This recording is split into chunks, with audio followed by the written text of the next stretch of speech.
بسم اللہ الرحمن الرحیم۔ السلام علیکم ورحمۃ اللہ وبرکاتہ۔ ناظرین، روح زمین پر کوئی ایسی جگہ نہیں جو خانہ کعبہ کی طرح مقدس یعنی پاک ہو۔ خانہ کعبہ کے تقدس کا یہ عالم ہے کہ روزانہ ہزاروں افراد 24 گھنٹے خانہ کعبہ کا طواف کرتے ہیں، اور اس مقدس مقام کی تصاویر لاکھوں لوگوں کے گھر کی زینت ہے۔ پوری دنیا کے مسلمان اس کو قبلہ تسلیم کر کے 5 وقت کی نماز ادا کرتے ہیں۔ ناظرین، آج ہم خانہ کعبہ کے متعلق چند ایسے حقائق آپ کو بتانے والی ہوں جس سے بہت کم لوگ واقف ہیں۔ اس سے پہلے اگر آپ نے ہمارے چینل پر نئے ہیں تو پلیز چینل کو سبسکرائب کریں تاکہ آپ کو مزید اسلامی معلومات حاصل ہو۔ ناظرین، خانہ کعبہ جو آج ہمارے سامنے ہے پہلے ایسا نہیں تھا۔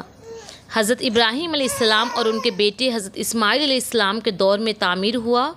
وقت کے ساتھ قدرتی پیش آنے والی آفات سے اس کو دوبارہ تعمیر کرنے کی کوشش پڑتی رہی۔ خانہ کعبہ کی دوبارہ تعمیر کا ایک بڑا حصہ نبی صلی اللہ علیہ وسلم کی زندگی میں نبوت ملنے سے پہلے ہوا۔ یہ وہ وقت تھا جب نبی صلی اللہ علیہ وسلم نے خنریزی کو اپنی سمجھداری سے روکا تھا۔ ایک بڑے کپڑے میں حجر اسود کو رکھا گیا اور قبیلے کے سردار سے اس کو اٹھوایا گیا۔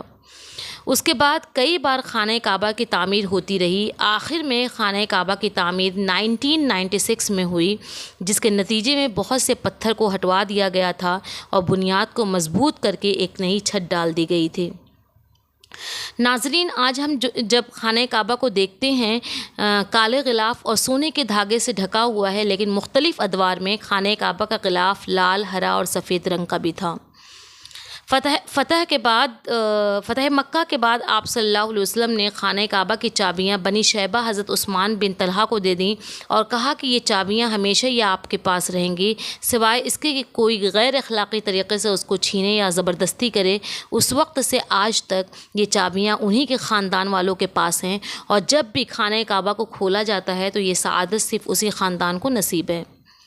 ناظرین، یقیناً خانہ کعبہ میں داخل ہونا بڑے نصیب کی بات ہے، لیکن میں آپ کو بتا دوں کہ پہلے خانہ کعبہ کو ہفتوں میں 2 دن عوام کے لیے کھولا جاتا تھا، لیکن زائرین کی بڑی تعداد اور دوسری بڑی وجوہات کی وجہ سے آج خانہ کعبہ کو سال میں 2 بار کھولا جاتا ہے، جس میں اعلیٰ شخصیات اور مہمان داخل ہوتے ہیں۔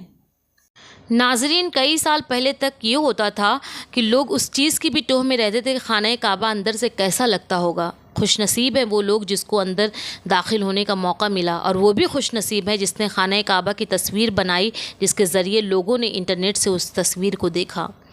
خانہ کعبہ کے اندر کا حصہ سنگ مرمر اور ہرے رنگ کے کپڑوں سے ڈھکا ہوا ہے، اور جس نے خانہ کعبہ کی دوبارہ آرائش کروائی اس نے خانہ کعبہ میں اپنے نام کی تختی بھی لگوائی۔ ناظرین، آپ کے لیے یہ بڑی حیران کن بات ہوگی کہ خانہ کعبہ ایک نہیں بلکہ 2 ہے۔ ایک خانہ کعبہ سعودی عرب میں ہے جو دنیا کے بیچوں بیچ میں ہے، اور دوسرا بالکل اس کا ریپلیکا ہے جسٹ اسی کے اوپر یعنی آسمان میں۔ دنیا والے خانہ کعبہ کو بیت اللہ اور آسمان والے خانہ کعبہ کو بیت المعمور کہا جاتا ہے، جس کا ذکر قرآن مجید میں موجود ہے، اور اللہ نے نبی صلی اللہ علیہ وسلم نے اس بارے میں بتایا ہے۔ نبی صلی اللہ علیہ وسلم نے کہا کہ جب مجھے معراج ہوئی تو اس وقت میں اللہ کے گھر کو دیکھا یعنی بیت المعمور، اور جبرائیل علیہ السلام نے کہا کہ یہاں 70,000 فرشتے ذکر و تسبیح کرتے ہیں۔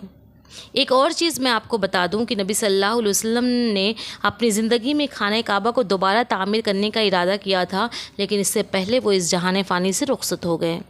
ناظرین، امید ہے کہ آپ کو ویڈیو اچھی لگی ہو۔ اب اجازت چاہوں گی، انشاءاللہ ملتی ہوں ایک نئی ویڈیو کے ساتھ۔ اللہ حافظ۔